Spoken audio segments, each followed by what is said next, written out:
அன்பர்களே, மக்களின் மனக்குரலாக நான் இன்னும் ஒரே வாரம் 7 நாட்கள் இருக்கிறது தேர்தலுக்கு. அரசியல் கட்சிகள் வெகு வேகமாக வேலைகளை செய்து வருகிறது. என்னவென்றால், இதுவரைக்கும் இல்லாத ஒரு ஆச்சரியம், ஒரு அதிசயம், ஒரு விசித்திரம், ஒரு வியப்பு. டெல்லியில் இருக்கின்ற அனைத்து தலைவர்களும் தமிழகத்தை நோக்கி படையெடுத்துக் கொண்ட வண்ணமாக இருக்கிறார்கள். இதுவரையில் இதுபோல் இருந்ததில்லை. ஒரு பிரதமர் 9 முறை 10 முறை தமிழகத்திற்கு 2 மாதத்தில் வருவது இதுதான் முதல் முறை.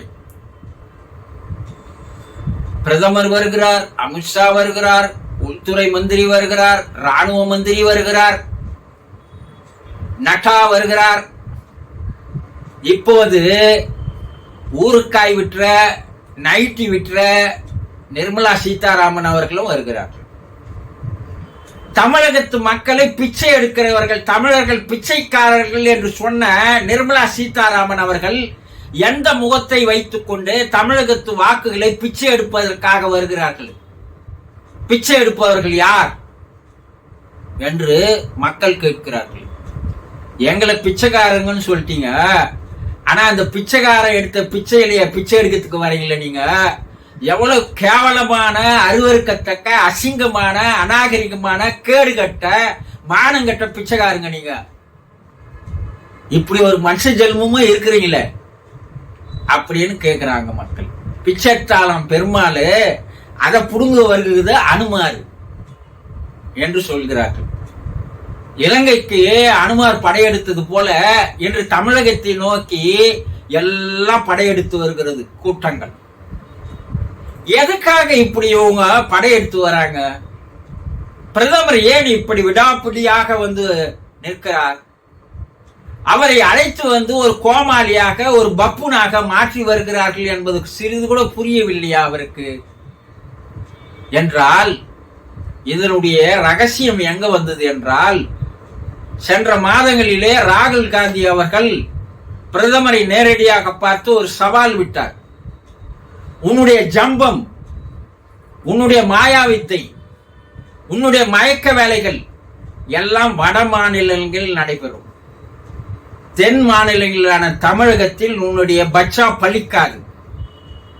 அங்கே சென்று உன்னுடைய வேலையை காட்டிப்பார்.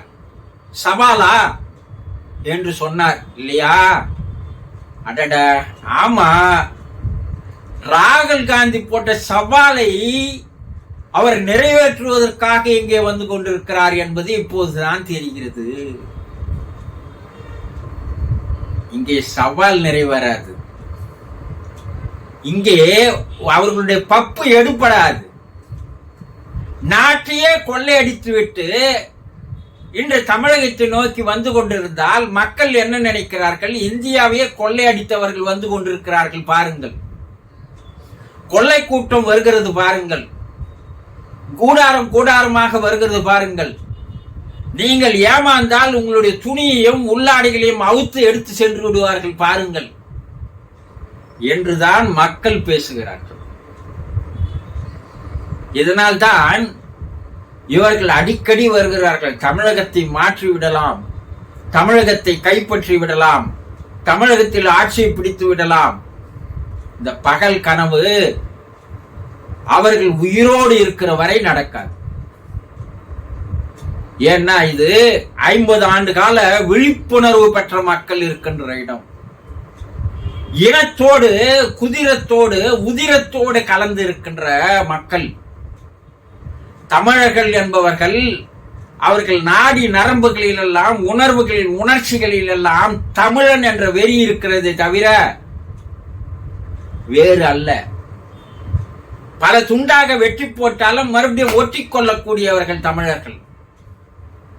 இதையெல்லாம் இந்த தேர்தலில் இவர்கள் புரிந்து கொள்வார்கள். இனி ஜென்மத்திற்கும் இந்த பக்கம் திரும்பி பார்க்க மாட்டார்கள். அடிக்க வேண்டிய நேரம், அடி வாங்க வேண்டிய நேரம். இந்த நிலையில் இன்று தமிழகம் ஒரு புரட்சி களமாக, விழிப்புணர்வு பெற்ற ஒரு மாநிலமாக மாறி வருகிறது. இவங்க பச்சா எல்லாம் கேரளாவில் போய் செல்லுபடியாகவில்லை. அங்கே அடிக்கிறார்கள், துரத்துகிறார்கள், புறமுதுகு ஓட வைக்கிறார்கள். அந்த கேரள மக்களை விட அதிகமான விழிப்புணர்வு பெற்ற மக்கள் தமிழகத்து மக்கள். இதை வருபவர்கள் புரிந்து கொள்ள வேண்டும். நிர்மலா சீதாராமன் அவர்கள் வந்து மேடை ஏறினால் அங்கே இருக்கின்ற மக்களுடைய உணர்வு என்னவாக இருக்க வேண்டும் என்றால், பிச்சைக்காரர்கள் என்று சொன்ன பிச்சைக்காரி வந்திருக்கிறார், இந்த பிச்சைக்காரிக்கு வாக்கு போடக்கூடாது என்ற உணர்வு தான் இருக்க வேண்டும். அந்த உணர்வு தமிழகத்து மக்களுக்கு இருக்கும். இது போல அவர்கள் வந்தால்தான் தமிழகத்து மக்களுடைய உணர்வுகள் கொந்தளிக்க ஆரம்பிக்கும்.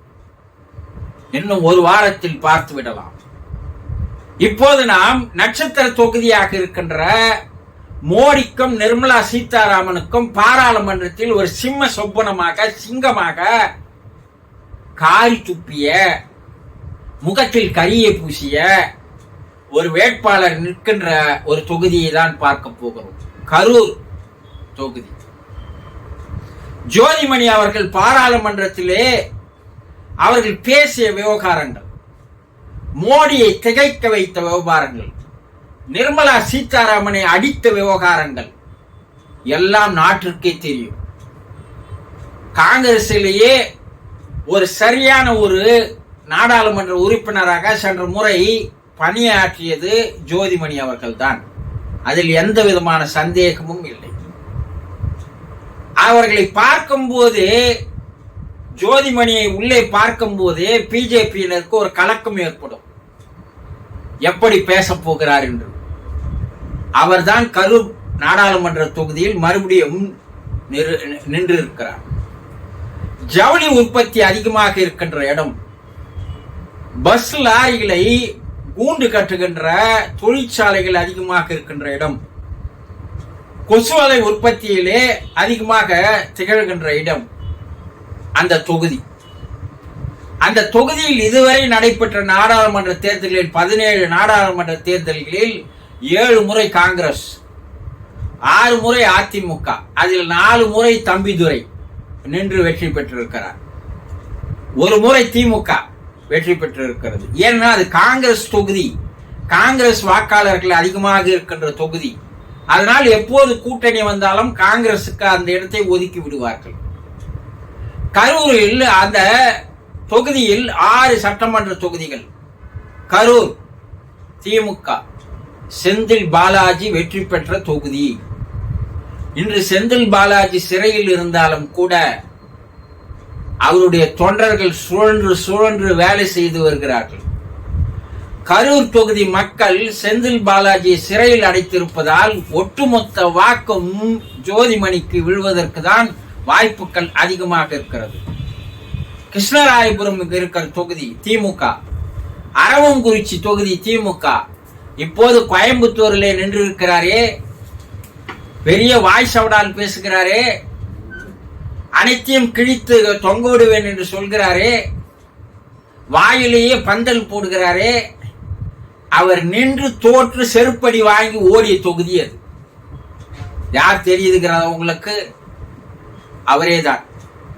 அடுத்தது வேடச்சந்தூர் திமுக, விராலிமலை அதிமுக, மணப்பாறை திமுக. அதாவது மணப்பாறை தொகுதி மனிதநேய மக்கள் கட்சி. 5 தொகுதி கூட்டணி கட்சிகள் அடங்கிய 5 சட்டமன்ற தொகுதிகளை தன்னிடையே வைத்திருக்கின்ற தொகுதி. அதிமுக இப்போது பிஜேபிக்கு எதிராக 2-3 நாட்களாக சூடு பறக்க பேசுகிறார்கள். இன்னும் அவர்களுக்கு மானம் வரவில்லை, இன்னும் ஏற வேண்டும். எங்கேயோ கர்நாடகாவிலிருந்து வந்தேரியாக வந்தவன் என்று தமிழகத்தை விலை பேசி விற்கின்ற நிலைக்கு வந்திருக்கிறான்.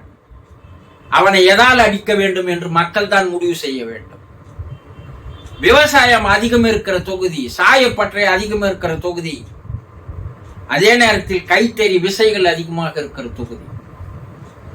ஆனால் யார் வெற்றி பெற்றாலும் கூட அந்த தொகுதி முன்னேறுவதற்கு உண்டான வேலைகளை யாரும் செய்யவில்லை என்பதுதான் ஒரு கவலைக்குரிய ஒரு செய்தியாக இருக்கிறது. 5 வருடம் ஜோதிமணி இருந்த போது கூட அந்த அளவுக்கு தொகுதி பணி ஆற்றவில்லை. ஜோதிமணியின் மேல் ஒரு பெரிய குறை இருக்கிறது. என்னவென்றால், யார் அவரை வெற்றி பெற பாடுபடுகிறார்களோ பாடுபட்டார்களோ அவர்களையே திருப்பி அடிக்கின்ற ஒரு நபர் அவர். நன்றி மறந்தவர், செய் நன்றி மறந்த ஒரு நபர். கூட்டணி கட்சி தலைவர்களை மதிப்பதே இல்லை.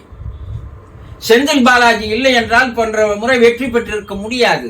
அதே செந்தில் பாலாஜியை எதிர்த்து பேசுபவர் இவர். அந்த இடத்திற்கு தகுதி இல்லாதவர் தான், வேறு வழி இல்லை. திமுக மறுபடியும் அவரை தோளில் சுமக்கிறது. தனிப்பட்ட முறையில் காங்கிரஸால் வெற்றி பெறவே முடியாது. திமுக தோல் மீது ஏறிக்கொண்டு இவர்கள் சவாரி செய்பவர்கள். வெற்றி பெற்ற பிற்பாடு இறக்கி விட்டால் திருப்பி திமுகவையே எதிர்த்து பேசுபவர்கள். அதனால் இந்த முறை திமுகவில் இருக்கின்ற எல்லா சட்டமன்ற உறுப்பினர்கள், திமுக நிர்வாகிகள் அனைத்து பேருமே தலைமை கழகத்திடம் அவரை நிற்க வைத்தால் நாங்கள் வேலை செய்ய மாட்டோம், எங்களுக்கு வேலை செய்ய விருப்பம் இல்லை, கூட்டணி கட்சி தலைவர்களை மதிப்பதில்லை, மரியாதை தருவதில்லை, ராகுல் காந்தியோடு நெருக்கமாக இருக்கின்ற ஒரு காரணத்தினாலேயே மற்றவர்கள் எல்லாம் அவமானப்படுத்துவது, அசிங்கப்படுத்துவது, அநாகரிகமாக பேசுவது ஏற்றுக்கொள்ள முடியாது என்று சொன்னார்கள். ஆனால் தலைமை கழகம் அதில் காதில் செவி சாய்க்கவில்லை. வேறு வழி இல்லாமல் அவரையே காங்கிரஸ் நிறுத்துகிறது. ஜோதிமணி போன முறை 6,95,000 வாக்குகள் பெற்றார். அவரை எதிர்த்து நின்ற தம்பிதுரை 2.25 லட்சம், 4,20,000 வாக்குகள் வித்தியாசத்தில் சென்ற முறை வெற்றி பெற்றார். அந்த இடத்தில் பார்க்கும்போது நாம் தமிழர் கட்சி 38,000 வாக்குகளை வாங்கியது. அதே மருத்துவர் தான் மறுபடியும் இந்த முறையும் அங்கே களங்காண்கிறார். கருப்பையா என்ற மருத்துவர் மறுபடியும் அவரையே நிற்க வைத்திருக்கிறார்கள். அதிமுக சார்பாக தங்கவேல் என்ற ஒரு புதிய நபரை இறக்கி இருக்கிறார்கள். அதுதான் அதிமுகவினுடைய பலவீனமாக இருக்கிறது.